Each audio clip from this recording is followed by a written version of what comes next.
Welcome back, fellow armchair generals. This is Gamer 1745 here with my continuing playthrough of Hearts of Iron 3 with Black Ice 8.6. Okay, now, give you a status, and I'm not sure exactly how or when I'm showing this. I have played out, I haven't completed yet, so I don't know how it's going to end. Don't know what's going to happen. So, but I've played out a bunch of episodes from here, or from the other alternate history where I invaded the Soviet Union as fast as I could from the fall of Poland. Now, like I say, I'm not going to give any spoilers, but I'm not done yet either, so I don't know. But how do I put this? I'm having some success on it. I will say that. Now, I will say I am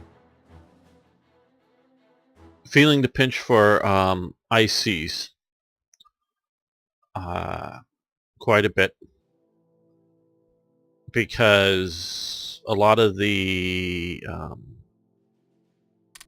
industrial centers get moved east or whatever, or most of these things just appear to be like one IC. So, and since they're occupational policies, you're not getting much. So I'm not able to build much. Not that I don't have units and things in production. I do, but it's difficult. Not impossible. I'm having to build a lot of supplies, that kind of thing. So, which is showing me reasons why you might want to go west first. Now, this, from this sort of train onward tangent of history, is going to be not a completely, and I normally don't play a completely traditional World War II, but a more traditional World War II. Why am I doing this? Maybe at the core of it, it's just because I want to. But like I was saying, lacking some resources, lacking some ICs, that partially this is the game I want to play because of some of the mods that are here.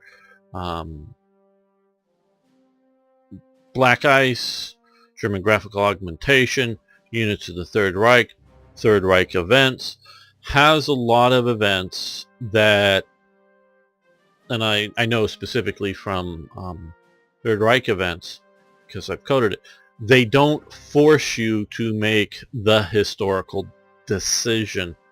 Meaning if you never say go to war with the Netherlands, you just never do it. Okay. Some events won't fire because they are based on occupation of the Netherlands, say. So you're not forced to take the historical path, though there are benefits for taking the historical path, because partially we know what happened, so we can make events. Not one of my events, and I don't know if Black Ice specifically has one, but just like the historical thing, the Germans captured the snorkel technology for submarines from the Dutch, basically, and that they had some working models of it, in which they mostly, and this is one of the few times the Germans didn't interrupt production to add a good new feature, mostly because they thought more submarines now than trying to, not impossible, but it's very difficult to retrofit a snorkel. But to interrupt production and put snorkels on and then get going, they just kept production going because they thought more subs now would win the war against the British, drive them into a position of no longer being able to be offensive, at least. But they kept being pushed back by first the British convoying, and then they had their second happy time along the American coast. The Americans had been watching and even participating and helping to some degree, mostly in this part of the region, of escorting British convoys, so they knew the danger. They had made no pre-war prep to even, do the planning. Now, I'm not even talking about talking to shipping companies and ship captains and all that. They just hadn't even figured out what to do. So you start off the war without a blackout, and you start having ships sunk, and they start realizing, oops, you got to black the cities out, because even though we're not being bombed, ships leaving at night or ships in sort of extended port areas can be, spotted because they're outlined with the city lights and torpedoed and such. So, they hadn't thought any of this through at all. Sort of, to use sort of a modern hip term, Atlantic privilege. We were safe behind the Atlantic Ocean. But that's sort of the situation, and so they had the second happy time of sinking lots of ships. But once the Americans got in there, got organized, and then with the technologies of radar and improved sonars and other technologies going on, they just overwhelmed the system, and by the time they were introducing snorkels, it was too late in the war. But get back to the point, is there are a bunch of events that Third Reich Events does, and mostly just because I have not really read through the events, and I definitely haven't read through the text of them, but I have sort of quickly scrolled through the images for like units of the Third Reich and German graphical augmentation. They seem to have a lot of stuff dealing with the historical path of the war. And I want to experience these events. I want to show them off to you. I hope you're interested in watching. I don't know what's going to happen, because I don't even know whether we're going to win or not. In my super early invasion of the Soviet Union. So I don't know if that's going to be a continuing, or how far it's going to be a continuing series, or it's sort of going to be tagged alt history things, and sometimes they may be using the same graphics, though of course as the series diverges more and more, they may use very different graphics. So that's just to give you a heads up. I know it's a bit of a long talk on it, but I don't know, like I say, this may be many episodes before this is seen, so get you back. Okay, so we're going to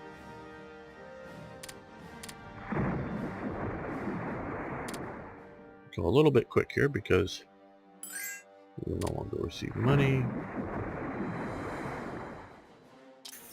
Okay, this is just a little too fast. What will Britain do? We're going to honor the pact this time.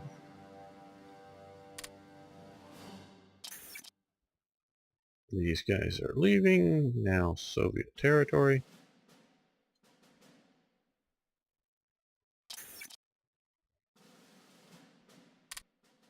Okay, we have our allies, the Japanese, just picked up another warlord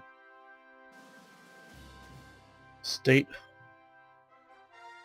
I have, just to let you know, through my friend Kyle, been, quite honestly, mostly fed events on the Soviet Union.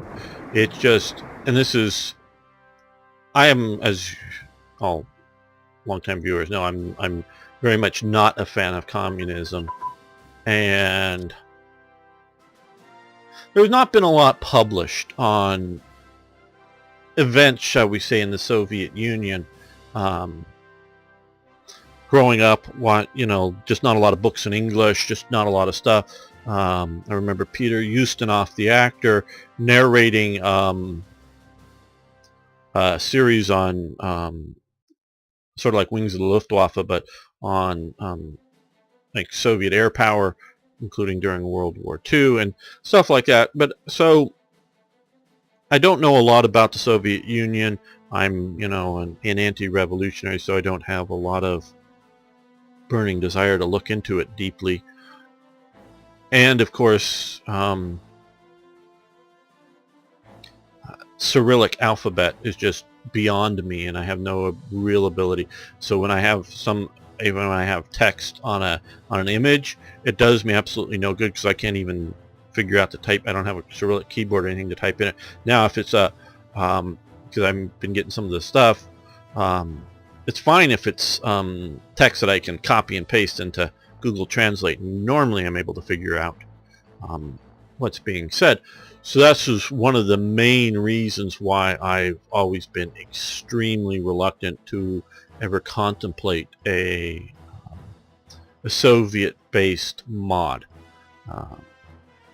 because I can't do the research. Sure, I could pick up some books and start reading, but a lot of history just doesn't translate well into events, and a lot of books don't give the information that's useful for events.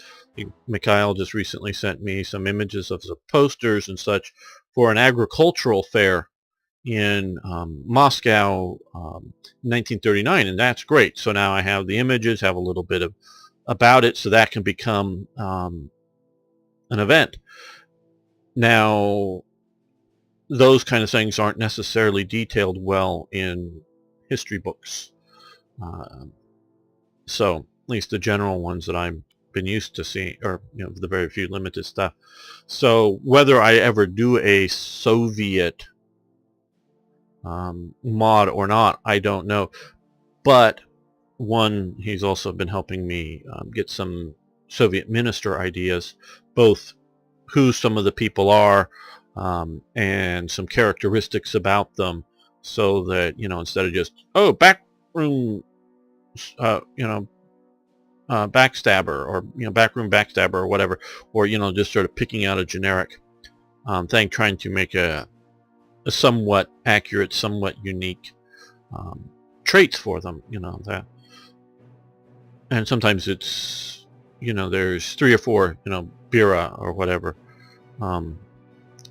the sort of internal security guy.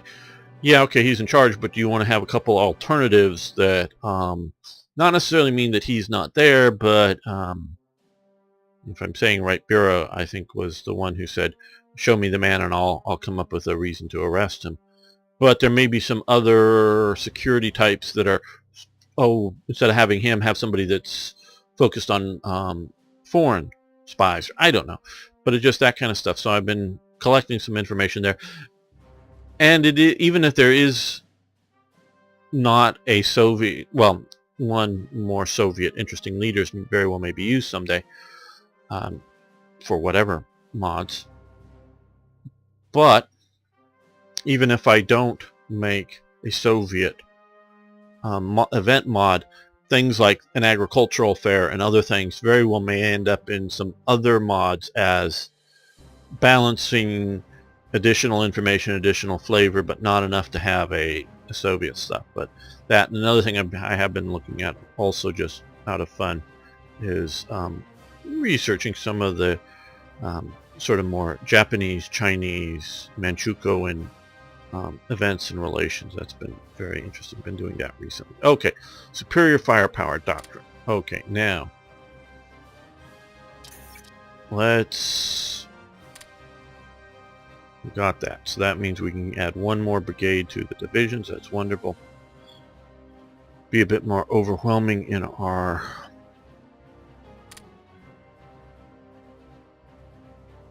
attacks now.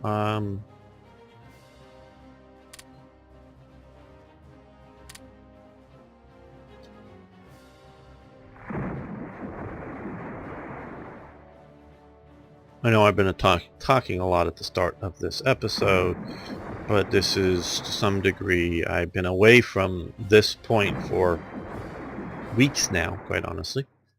And I don't know how long it will have been. There's the French bomber, or British bombers leaving.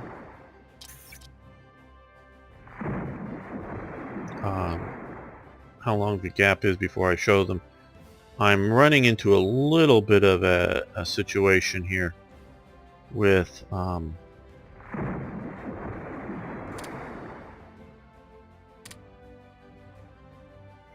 bottlenecks in uploading, bottlenecks in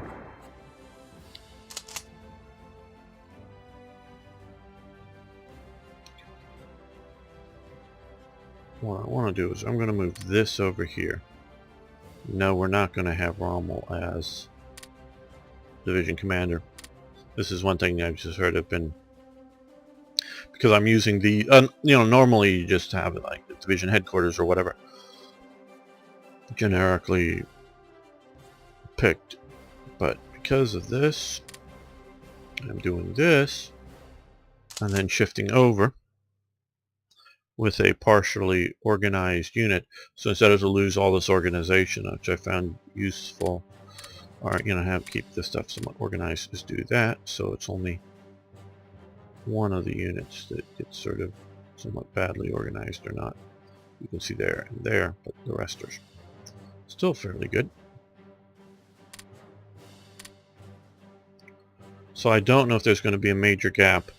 Like I say, bottleneck on uploading. The time it takes, which obviously if it's an hour-long video, and well, there's a bunch have been sort of long in this lead-up period because I really wanted to get to this, basically this point of starting the war, in as few episodes, and people could skip through them as fast as they wished to, if you will.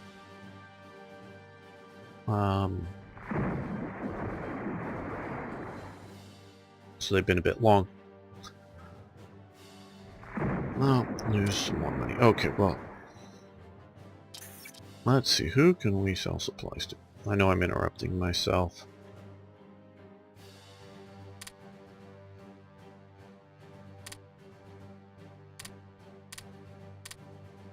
How bad are we? Okay, not terribly bad, but somewhat.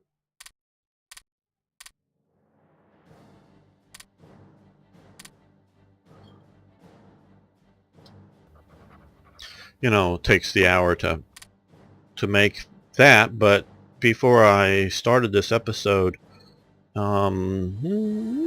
was about an hour or so of starting to clicking the cores, getting basically in a stack. Oh, you need to be out of there, don't you? Well,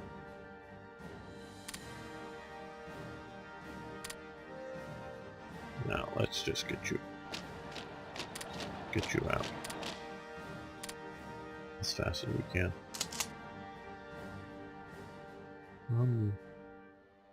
I guess you can stay. Help garrison the border.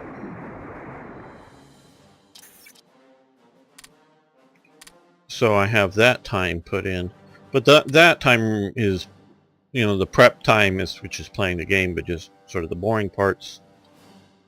And doing this is all fun, and I like doing it. It's the compression of the video, it's the uploading of the video, it's some of the other maintenance of just getting the stuff up there. It takes time and is the bottleneck.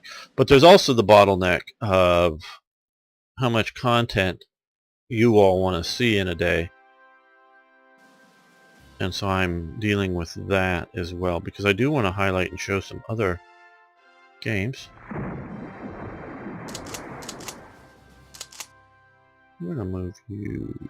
Well, let's probably going to have some lots of red. Yeah. I think this one. Let's get you over there. Got the garrison division. Got the SA there. These guys just move slow, and I meant them to move slow because they're garrison units, they're city units. They had lost their SA Motor Corps, had long since disappeared, which of course just converted over to the NSKK, but it's sort of an independent outfit.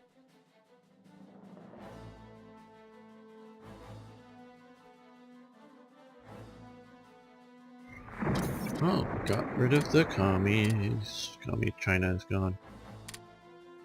And also, quite honestly, I have not been modding much. Been mostly doing research for modding.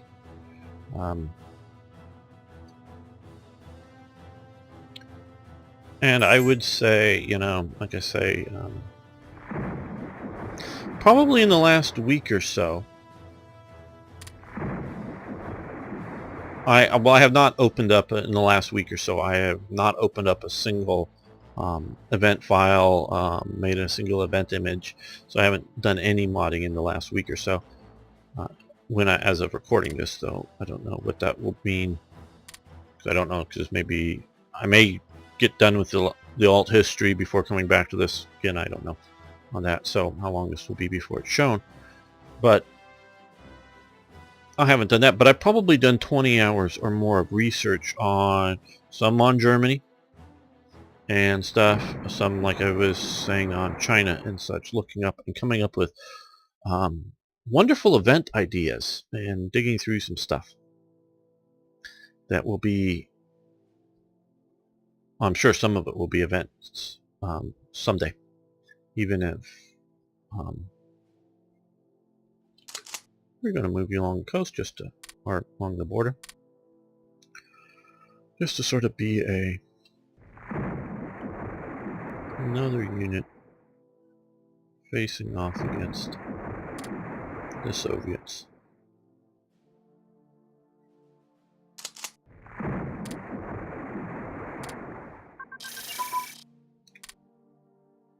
Okay, road networks have advanced. Great.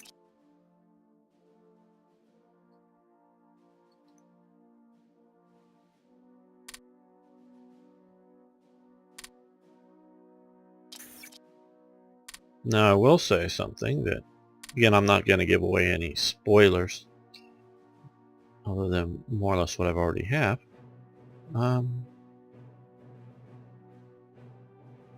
Yeah, no, it's pushing the timeline. We're going to do that in a little bit. Okay, the Duke of York is launched, and the How is launched. Because of the invasion of the Soviet Union, and because, for multiple reasons, but some of it is simply, I'm going to send you be somewhat west. Well, let's deal with this. Because of also using HQ units as frontline combat units stacked with other stuff that's particularly bad, people, for officer deaths, okay? Casualties. If you keep your corps and your army HQs, I don't do the army group, definitely, and rarely armies, but definitely corps as frontline combat units. If you do that and you fight them, they have very high officer death rates. So because of that, and pushing straight on from this, because by the time you see this, we'll have posted at least a few of the alt history versions. They've been losing a lot of officers, so I've had to shift over a lot of research over to officer recruitment. Now this is what I was sort of talking about earlier in this episode, where things are not forcing you along the historical path, but are generally done best. This was the last party conference supposed to be the Rally for Peace, and well, as we can see here, this has been censored by the Black Ice folks, but that's obviously not a photo of it because it never happened. There are a bunch of, at least online, a bunch of images of memorabilia from it, because they did print up the posters, they did print up the flyers and the the programs and the badges for the Rally for Peace, manufactured in preparation for them.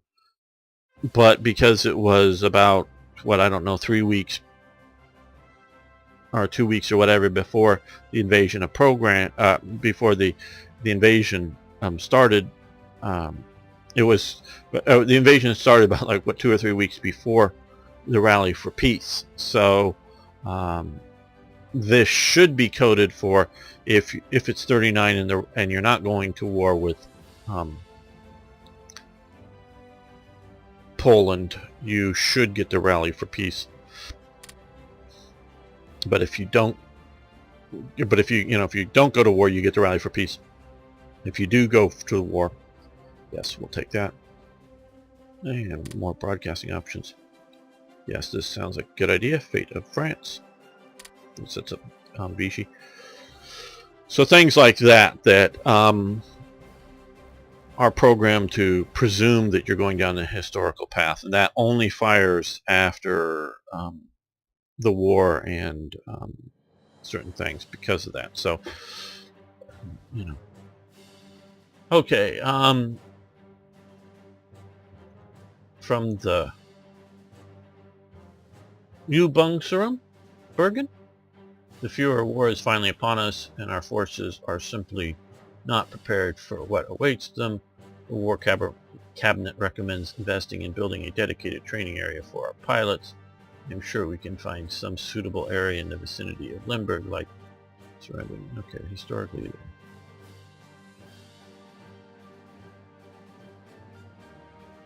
Yeah, we're going to do this, and this is because this happened before. We gained 4 industrial capacity here. Ooh, lots of stuff. Ooh, lots of stuff.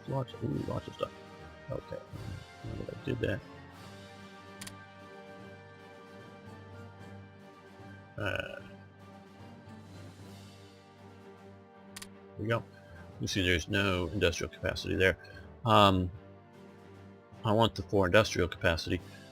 But Britain takes control of that. And that...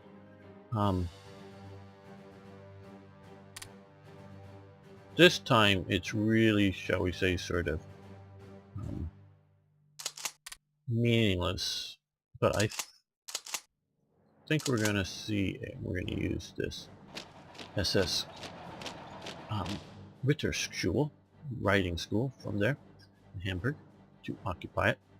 And it should give us a bunch of more ICs. Okay. I wondered about this, and I'm sorry. I know I've talked about some of this stuff before, so I'm going to go sort of quick. And I know some of the stuff I will have talked about in the Alt series, some of the stuff I may have talked about in earlier, Hearts of Iron 3 or now Hearts of Iron 4, so I can't remember just what I said when and how long ago, because some of the stuff is, hey, it's been 2 or 3 years, and I've got new viewers who have never watched the old stuff, so that doesn't matter that I've talked about it before. Germany set up one of the main conditions of the Ribbentrop-Molotov Pact is the prior transfer of all ethnic Germans living in Estonia and Latvia to areas under German military control. Over 6,000 Volksdeutsch will be relocated to the right. So this is after the fall of Poland, before the Soviets occupy these territories. Now, so they had set up some planning for this, but they didn't set any up for Lithuania, and I was sort of always wondered about that a bit until, which, I do sort of, at least in the context of some of the stuff that I deal with including this channel, but also modding and Black Ice, something of a World War II expert, okay? I'm not like looking over at my, Stephen Ambrose for some of the U.S. or John Keegan or some of these really high-end level authors. I know that, but I also know that I've got a lot to learn still. Well, one of the things I didn't realize is that in Black Ice, this version of Black Ice, though they do that with the Hearts of Iron 4 version, I believe, is the original border for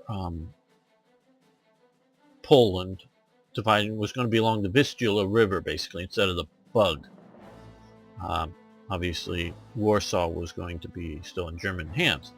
Well, with that, Lithuania was going to be in the German sphere. Actually, Lithuania, or more or less Lithuania, had been annexed by Germany with the Brest-Litovsk treaty signed in, obviously, Brest-Litovsk, that ended Imperial's Russia involvement in World War I. That was to be annexed to Germany.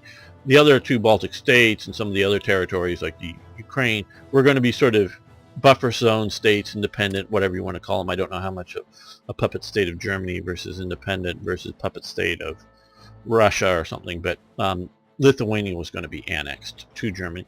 So this was going to at least stay in the German sphere. Well, I'm not exactly sure why the border changed to the Bug River, whether it was German success and Soviet didn't penetrate as quickly, as deeply as they thought they would, or some other considerations. But for getting this sort of territory in between the two rivers, Germany gave up its secret at the time, obviously, claim on Lithuania. So we're going to relocate a lot of manpower, a lot of person. There was a second sort of much more forced out of people once the Soviets took it over. The first one, the Germans facilitated selling of land and property, and this was basically only after Poland had been taken, so that they could, you know, if you gave up a 1,000-acre farm or whatever, they could give you a 1,000-acre farm in Poland. So you sort of got something for what you had lost. The later transfer after the Soviets took over was just basically people out. You know, Soviets more or less kicking them out, Germans more or less facilitating the move back to German territory, and basically you got to carry, you could have what you carried, you know, clothes or any sort of valuable. So it was the second sort of group. It wasn't very good. Okay, this is just a standard one of their posters for putting up to make sure the cities are darkened in Germany. Okay, introduction of the Göring or Gonar Handbush for, because I see that stuff, my mind goes to Göring, but Gonar to our submarine commanders. Okay, this is obviously naval expert Eric Gonar produced 1930s, a compilation of maritime forces of all navies. Okay, so this is sort of like Jane's. If you know anything about Jane's handbook, I have a modern replica, if you will, of a World War II era Jane's book, Jane's All the World Ship, and you sometimes see it in some of the sub movies. Jane's maintained, and now a lot of it's moved online, books on a lot of the stuff started out as shipping, Jane's all the world ships, and that they basically had pictures, you know, photos, basically every ship, because they would deal with Lloyd's of London, who, you know, insured all that stuff, so that submarine commanders could look up and see what ships, you know, looked like to try to identify them, not just what they said on the back of them. Okay, good. Okay, this is, and I've talked about some of these in the alt series, so I'm going super quick. I know this is Alket, which Berlin-based armor manufacturer, one of the bigger, better ones. Okay, 2 tank factories in Berlin. Yes, we want to do that. Build air bases in Poland. Now this one I took in the alt series, and I wish I hadn't, because by the time a lot of the bases started showing up, I was, you know, past them, so they were no longer useful. But since we're going to not invade the Soviet Union right away, we will want that. And the 6th GURBS Division.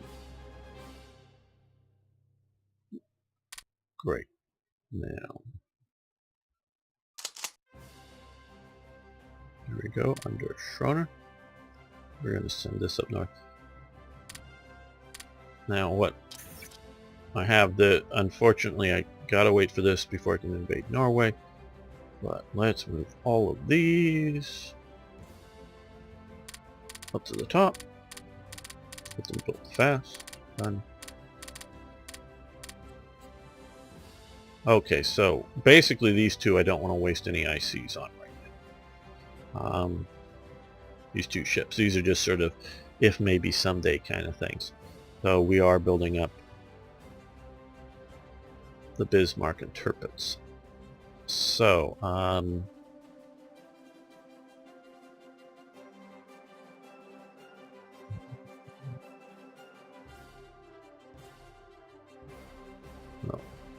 okay, so what? Still running that. So let's go with 2 escorts and 2 more.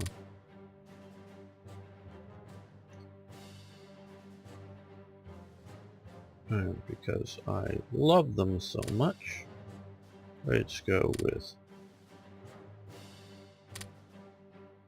2 more naval bombers and 1 more flying boat. Again, naval bombers have the best naval attack, particularly against ships, but flying boats have the best observation qualities, spotting qualities, and particularly against submarines for the air power. So having them mixed formations works out really well for me. Okay, and let's see. Okay, Heroic Tales is the only one I think we can afford right now, as I think is the situation. Okay, so we have entertainment shows, small heroic tales, and news and politics. So to get this, basically we need, I think, a lot more money, but organizational regain rate. Right now, other than getting more money, we don't need this because we are already at 0. This is just, I'm having a bunch of ICs here to pump this down fast. So I think I'm going to change that. Yeah, I think I will. Which will mean a lot more ICs over here. And so this is just maybe someday get more money, but it'll cost money, so I don't know. Huge news in politics. Territorial pride, national unity are very good. Ruling party support, of course, that's very good. You know, keep us brown, keep us Nazi. But here, heroic tales, territory pride, which will be a cheaper boost benefit, and national unity, which, you know, not as that big, but the organizational rate, or regain rate, will also be significant. You know, well, 1% is all that, which will keep our forces going. So I'm going to go with that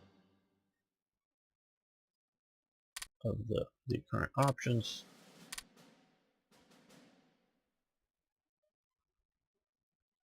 And we want to do railways. Do these now.